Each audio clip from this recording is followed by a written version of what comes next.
Good. All right. So we'll just dive into a little bit of a case here and then launch from that. 32-year-old with left upper extremity pain, numbness, forearm, thumb, and first digit localization and weakness. As you see, and 2 weeks of symptoms, you can see the pathology on the MRI. So lots of options for this potentially, but with the cord impact and medial nature, and presuming you're going to go through a surgical corridor, you're probably going to do an ACDF on this, should you need surgery. So when you're talking about ACDF in general, or anterior cervical approach, it's important to know what you're dealing with. Radiculopathy versus myelopathy, and then also importantly, extrusions and protrusions, whether disc is sequestered, and then what I don't have up here is OPLL. You want to know all of those things going in because it'll affect your choice in terms of approach. It'll affect technically how you perform your anterior decompression and whether you could be successful at it, and in some cases, what tools you have available. So if you have, as an example, disc like this in the sequestered state that's sitting way behind the body, that may not be something you get to very easily. Now, it may not be causing a problem, but you need to be thoughtful about that as you're deciding how to approach the problem. Let me blast through this and get to the meat of it.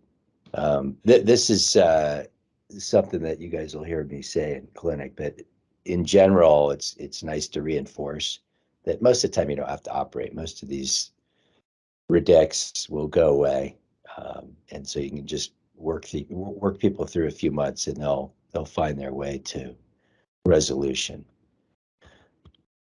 In terms of surgery, let me get to that.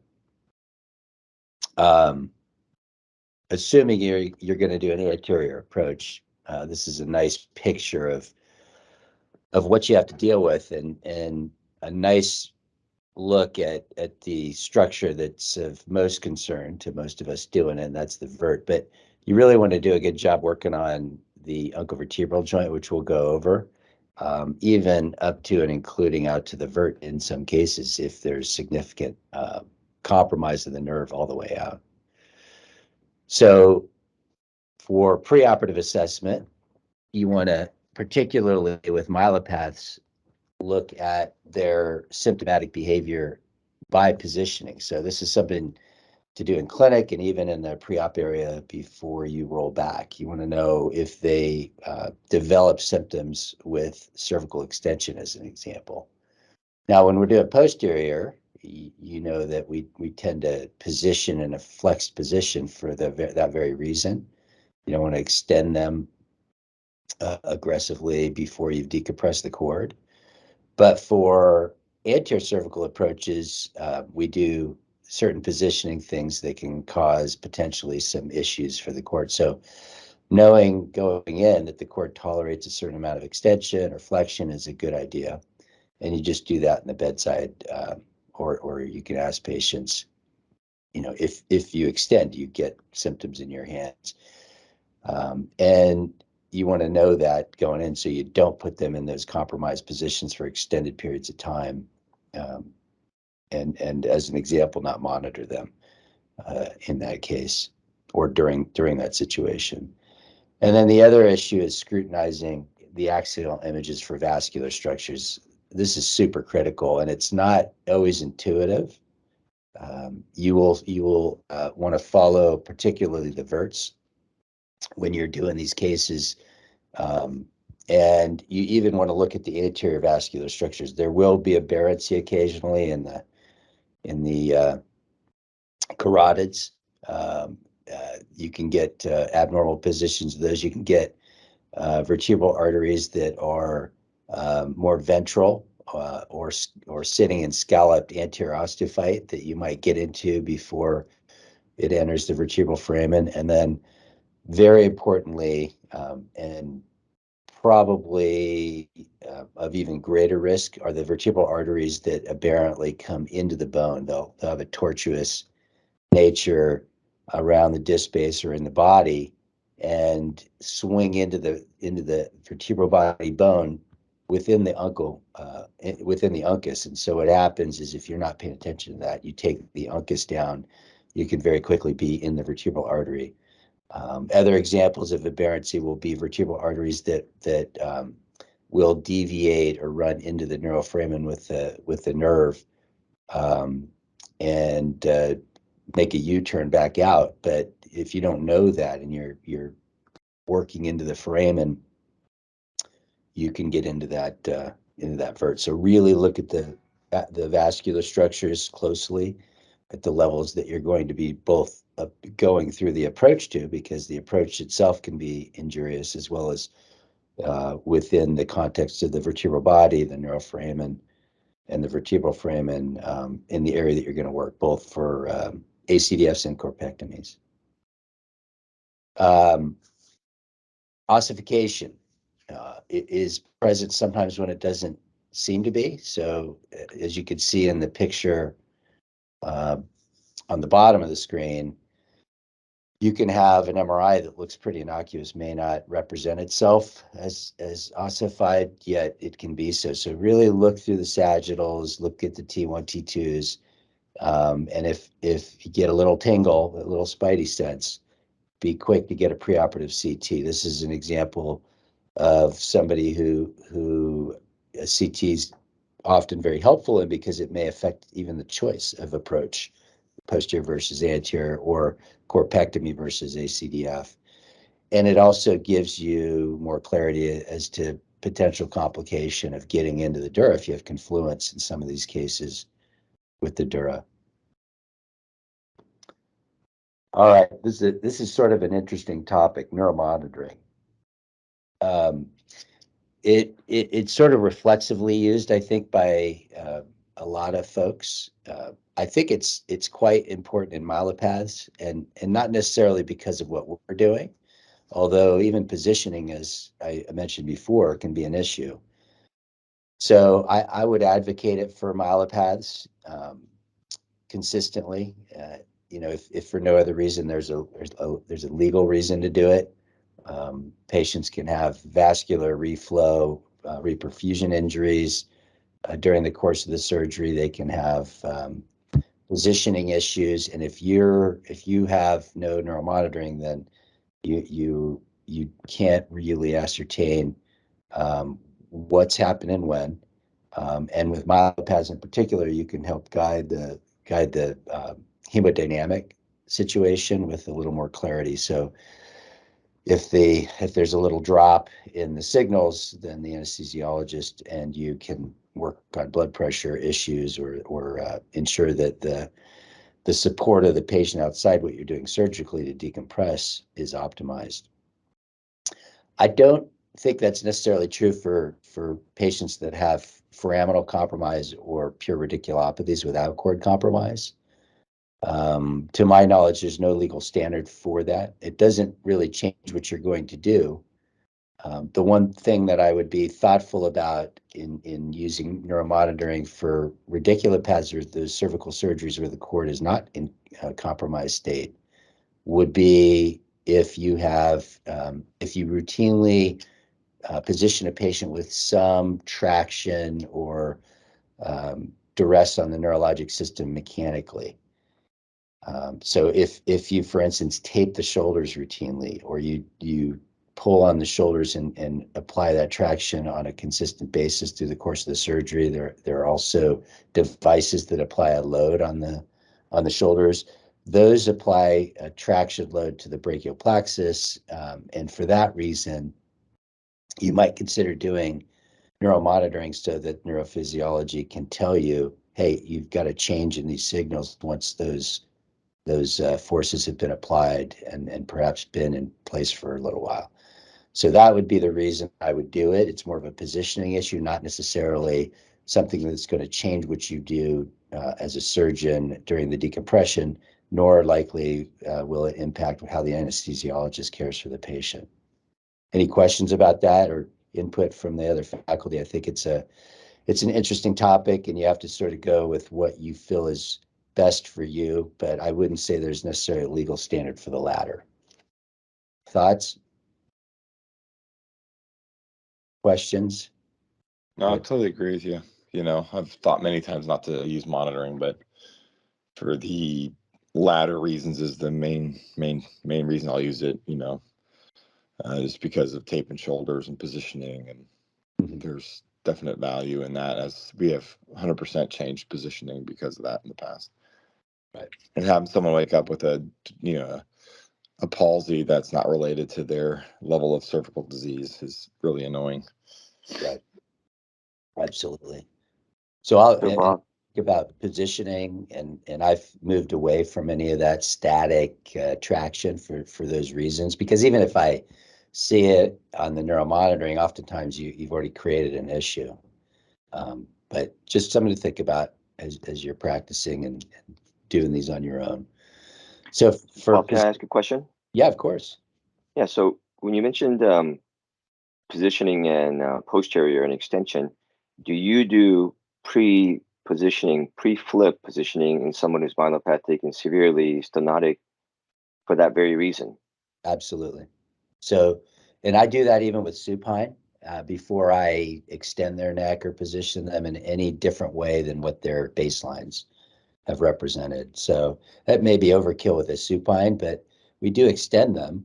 I try to extend them a little bit in the anterior, but posterior for sure.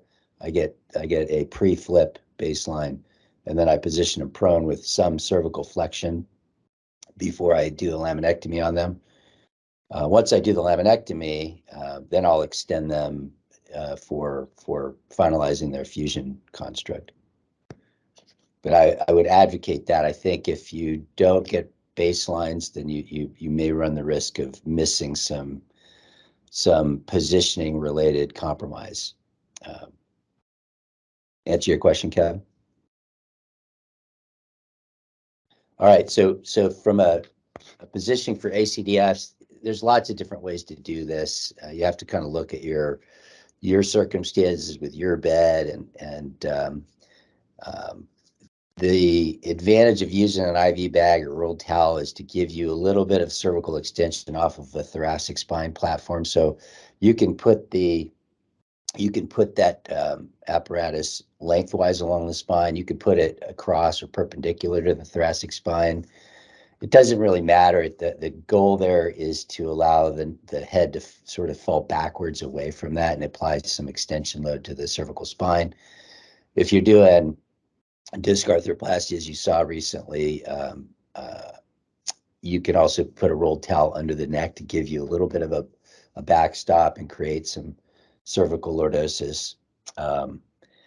And as I just mentioned, I tend to prefer that after baseline signals in a myelopath, just to be sure we're not creating any extension compromise of the spinal cord.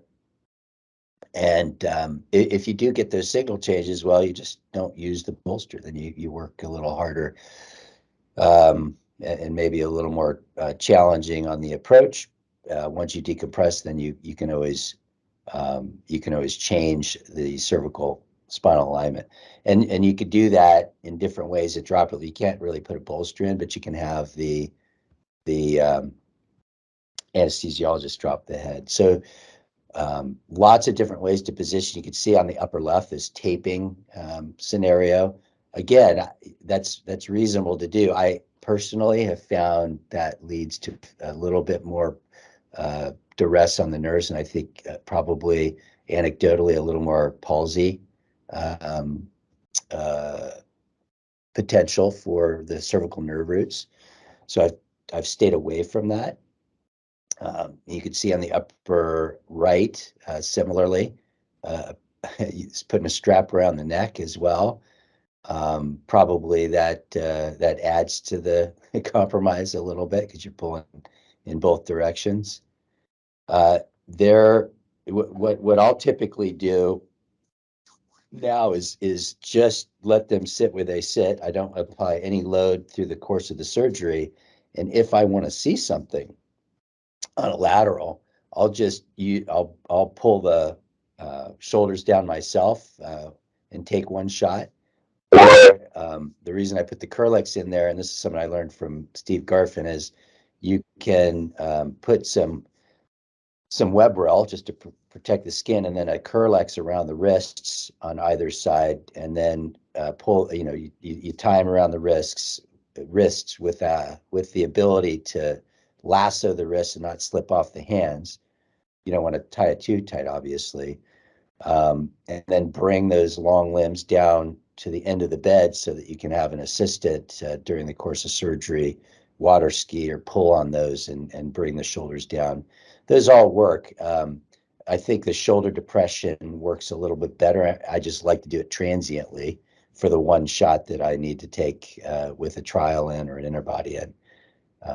The collimation also works pretty well. So use all of the tricks that you can to get the shot you need, but I tend to not like the static positioning as much.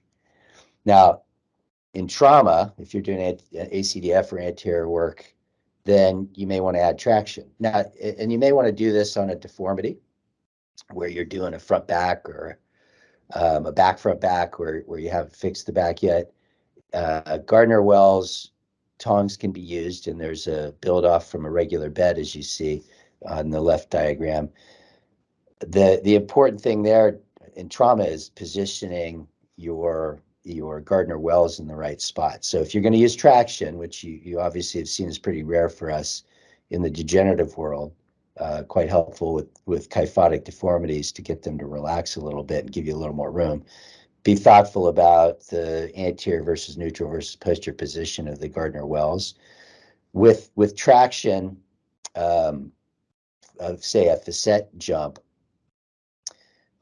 it can be helpful to place the tongs posteriorly so that you get a little bit of a flexion moment, a rotational moment to bring the facets out of that position. If you just extend them, you drive the facets into the more locked position. So that's the way to utilize the traction in favor of reducing a fracture dislocation or facet dislocation alone in the setting of the trauma. If you're, on the other hand, doing, say, a deformity and you're trying to create more extension, then you may place those a bit more anteriorly to try to create that. So different positioning for different needs if you're going to use traction. Repositioning, I mentioned, most of us use an AMSCO or this sort of table. So if you position the patient properly with their head in that top area, don't forget you can create a little bit of cervical extension in the course of the surgery through just releasing intraoperatively at the level you're working, and then allow for a little bit more lordosis segmentally by having your anesthesiologist drop the head. Now, you may not want to do that early if there's some cord issues. You wait until the cord's decompressed and then do it. But it takes a little bit of load off of the interbody force application that you're using to create lordosis, and may optimize what you can get in totality. All right, the approach side. How do you decide which side you're going in on? This has been a matter of debate for many decades. This paper from that you see on the on the bottom from Schramm in neurosurgery back in 2010 suggested a reduction in recurrent nerve palsies from 10 to 13% down to 1.3% with a combination of left-sided approach and a cuff pressure drop after placement of the retractors. And that sort of stoked the fires a little bit. The primary debates have been around two issues. Does the right side versus the left side make a difference? And that was really an anatomic, hypothetical sort of debate early on because the right-sided recurrent laryngeal nerve has a more variable course. And so the thought was that we would introduce more risk with the surgical approach. While it seemed to bear out in some papers that might be the case, the upper paper from Dangler found no difference between sides of approach. They were all about the same rates, and so I think for the most part, the debate about the side of approach relative to that variation or variability in recurrent nerve course has been settled. And even the other issue of the cuff pressure doesn't seem to be as legitimate as we thought. This was a little more, I guess, more thoughtfully done and randomized trial that Vaccaro's group did at Rothman, and you can see the results are that that despite the cuff pressure drop or manipulation, the incidence of vocal cord imbalance was about the same in both groups, 14 versus 15%. And I think this has really been cited quite substantially by our anesthesia colleagues, and you can see where this was published in the Journal of Anesthesiology. So, this is one trial. Obviously, there were some others that showed a difference in that result. And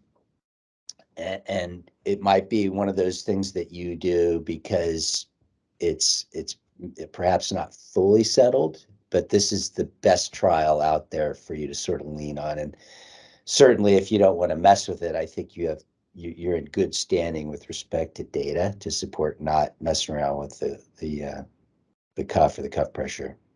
Any thoughts about that from the faculty, or any change in their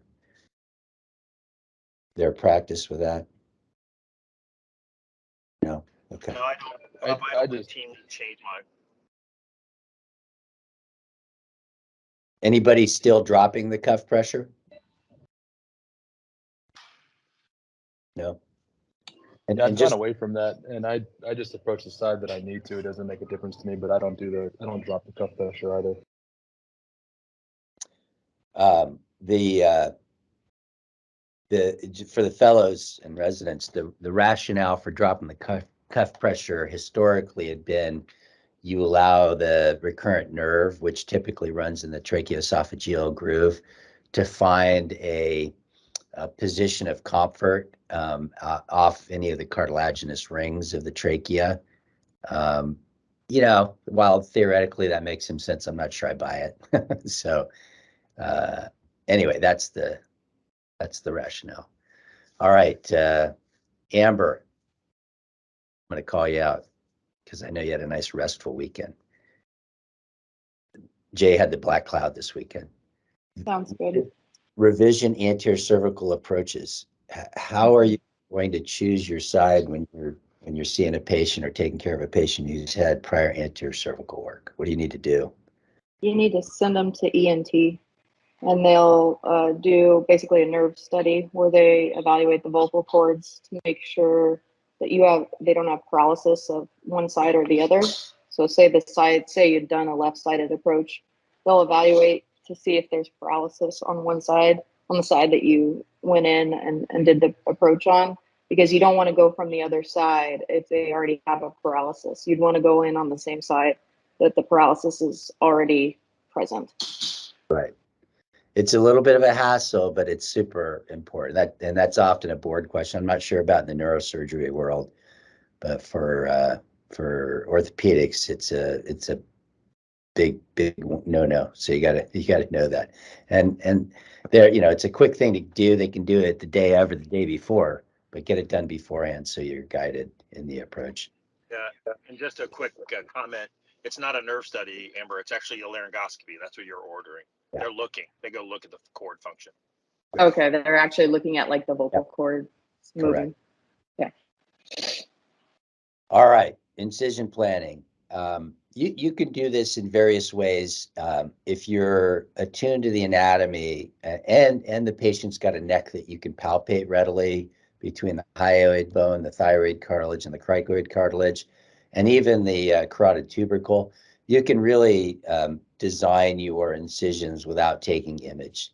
When you're starting and you're just figuring things out, it's very reasonable to take imaging to get a sense that your incision is going to be in the right location.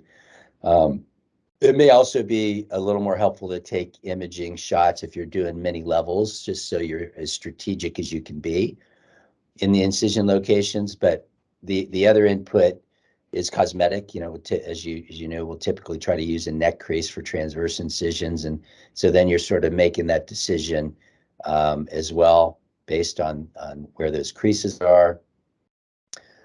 With the decision of transverse versus extensile, historically, when we do more than 3 levels, we would use the extensile incision, which you see on the left. And that's really along the border of the SCM medially, the medial border of it on the skin.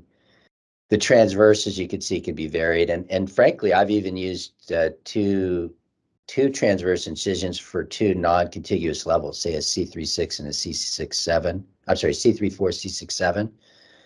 That could be a little uncomfortable to get to through one incision, depending on the neck. But I've actually used 2 incisions on occasion on those rare circumstances where you have to do that.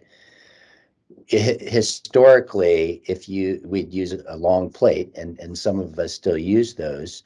If you're 3 levels, you can often get a 3-level plate in through a transverse incision. It gets a little uncomfortable. You may have to make a longer transverse incision.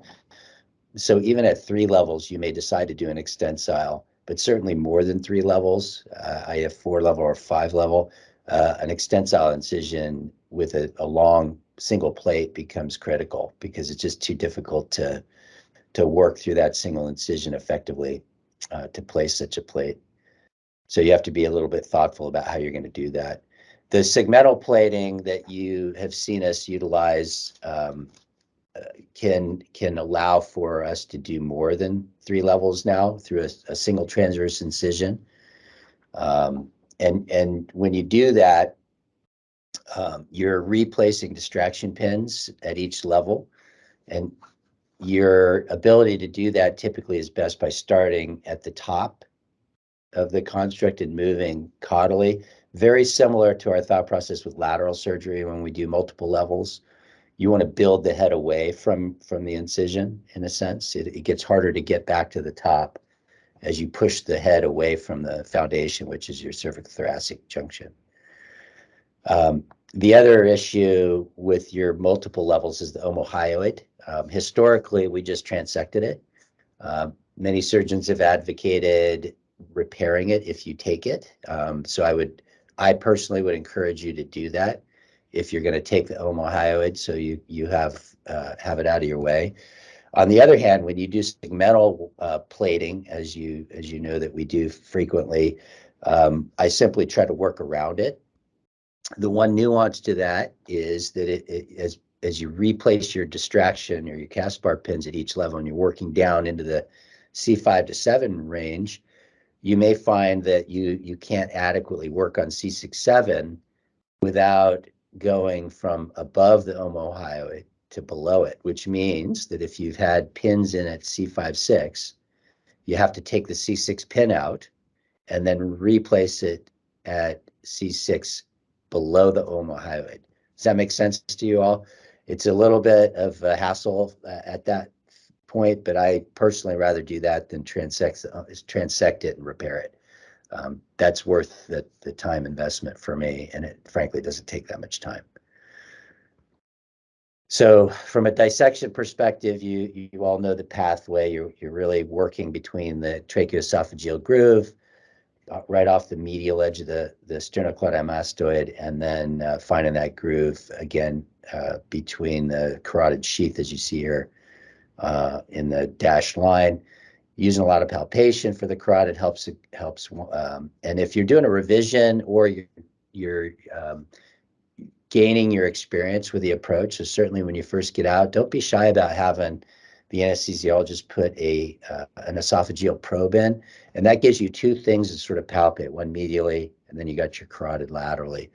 The mistakes I see most people make tend to be favoring staying too lateral because, you know, nobody wants to get into the esophagus, obviously. Try to stay out of the sternocleidomastoid fascia. When you get into it, it gets bloody, you lose your way a little bit. So you want to try to find the medial border of the SCM, but try to keep the fascia intact, and that'll help clarify the right corridor superficially. Once you get by that, it gets a little bit easier to palpate the carotid sheath, and you can even use finger dissection down there. There's lots of different ways to dissect. Some people use a lot of Kittners. You can use finger dissection, as I said, scissor dissection. When you're using any of these tools, just remember the structures at risk are the ones that you really are going to have a bad day injuring, like the esophagus. So if you're starting to dissect deep around the esophagus, use an extensile vertical dissection with your scissors rather than transverse. You'll be less at risk of getting into the goose in that way. And then very importantly, when you get down to the anterior spine, use a snap on the anterior fibers of the annulus rather than this localization needle technique that we used to use. This is how I used to do it when I was trained. As you know, that creates degeneration in the disc. And if you're at the wrong level, then you've created some of the adjacent segment disease risk profile that everybody worries about, rather than the fusion itself. Placing of retractors is a little bit of an art form. I like to elevate from the midline, and this is a good practice to get into because it prepares you to have good technique for disc replacement as well. So visualize your longus, and as Rick Sasso taught you, the longest will show you the midline pretty well in most cases. There's some exceptions with really osteophytic or dish type patients. In general, find that midline above and below your disc space.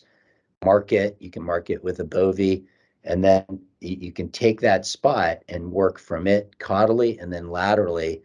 And if you can see my cursor, if you mark this spot, then you can subperiosteally dissect down here, and then just create this sort of sweeping move with your bovie from that midline point down along the disc space out in this direction. Do the same thing down here. And if you do it that way, then you create this flap of periosteum and longus that you can really strip off with your retractor blades, with clouards or whatever tools you can do to grab the longus. It'll just strip right off the front of the disc space. And then you use the longus as a retraction tool. Once you have that done, you can put your Caspar pins in. Caspar pin placement historically was not quite as much of an issue as it is today. It's become more critical with disc replacements, where you have to be really quite far away from the disc. So an example here on these pictures is a disc replacement. You have to have your Caspar pins really quite close to the end plates, the farther away end plates or the farther disc spaces. So all the way up here, all the way down here. That's less important with an ACDF. But if you're doing segmental plating, as an example, you have to be very strategic if you're going to do multiple levels. And equally importantly, one of the advantages of the segmental plating is that you don't have to take everything out and reposition it. You're often dropping the plate right on the cage, or the cage even has an attachment to the plate in some cases. So you want to leave room for the plate relative to the Caspar pins, and then it's just one move. You just drop your cage in, plate, screws, and then you can take everything out rather than having to futz around with rotation and exact positioning of the plate. It makes you more efficient as a surgeon. But to do that well, you have to position your pins at the front end with leaving yourself enough room. So if you're doing multiple levels, and you work from top down, as we talked about, you want to make sure that this intervening pin, if you're going to do this level below, is far enough away from this disc space to allow you to drop your plate in without having to take this out. Then you can go down to this level and put the new pin in down here, and not have to remove this and Swiss cheese the vertebral body to get a new pin back in. So just be thoughtful about the cephalocaudal positioning of the pins. We'll go through this quickly. I like to measure the the disc space from vert to vert before we operate, and that gives me a clarity about how much resection I take. Now, nowadays I'll do that just by vision because I know exactly how much space I'm using by eye. But historically, I took a little ruler, cut the ruler 24 millimeters or whatever space I had, and I'd lay that down lengthwise, like you see with the red arrow. So I knew exactly how much space I had, and then I'd resect nearly all of that to get a very wide decompression, but be safely between the verts. Just another way to dimensionalize that area for safety. And then with discectomy, it's pretty straightforward. Usually I use a 15 blade. You have to be very careful with an 11 blade in particular, with a taller disc and not a lot of osteophytosis or spondylosis dorsally. If you are not careful, you can get that 11 blade back there and poke the dura right through the back of the disc space. So be careful about depth. You sort of shell the disc out if you can. If it's really collapsed, it's just a sliver of a space to try to use your knife through. And one of the things you'll see me do that I've learned over time to prevent plowing of the Caspar pins is get a kerrison deeply into the disc space, out into the corners at that uncovertebral bone that you're going to resect anyway.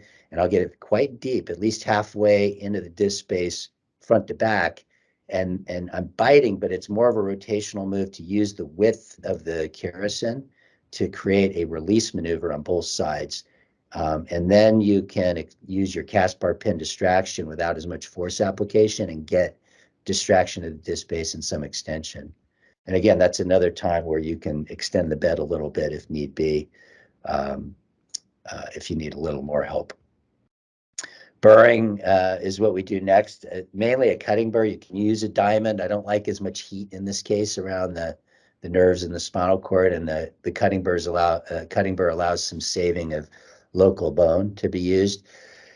As you can see here, the vert's quite close. If you need to resect all of it, then you could put a Penfield 4 right in this margin between the lateral uncus and the vertebral artery to take all of it. This is something now some surgeons espouse. I think Dan Rue has gone to doing that pretty routinely just to prevent the inadequate decompression. There's some risk to that, so I wouldn't necessarily espouse that in all cases, but it's certainly a viability if you want. End plate preparation should be fast at the beginning. Try to get most of the end plates prepped on the way in, and that allows you to do it with greater safety for the cord, and then decompress the cord. You generally want to try to preserve end plates, so try not to chew them up too much and focus on taking the uncovertebral joints down. Your choice of implants will guide the resection on the end plates. A convex surface like this, you don't have to take as much of the anterior lip down. You want it to kind of hug in there. A flatter implant like you see in the bottom right, you have to take a little more of the anterior lip of, say, this end plate that you see. And then implant choices are widespread. There's no right answer at this point. You can use allograft, as you see in the upper right. You can use metal. You can use PEEK or coated PEEK or porous PEEK.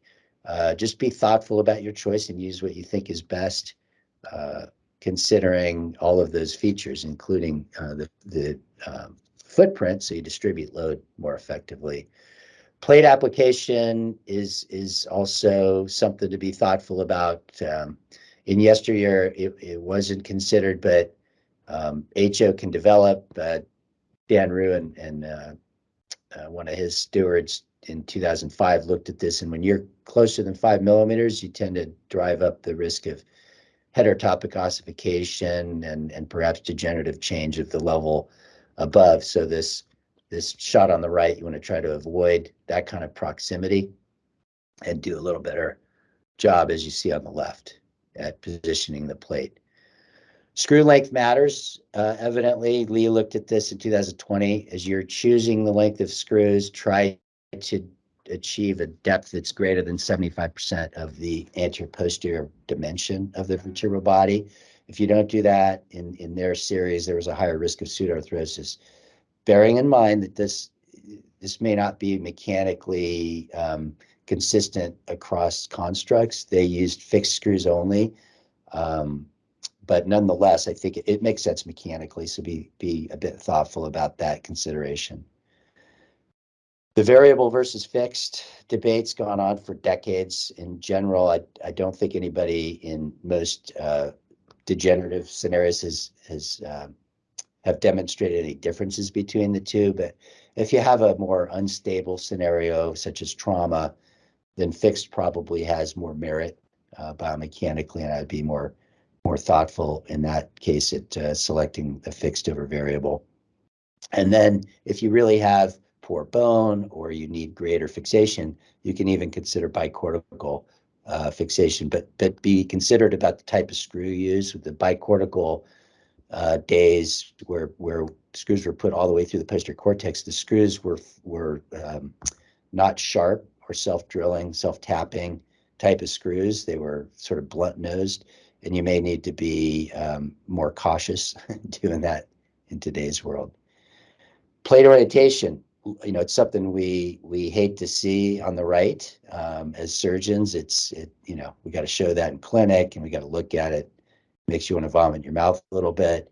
On the other hand, Alpesh Patel looked at this, and it actually doesn't matter mechanically, so don't beat yourself up about it. The segmental plates are often keyed off the cages and make us look like better surgeons than we are. It makes it look good without having to try hard. So while you should spend some time trying to make it look pretty, don't sweat it in terms of clinical outcome or biomechanics.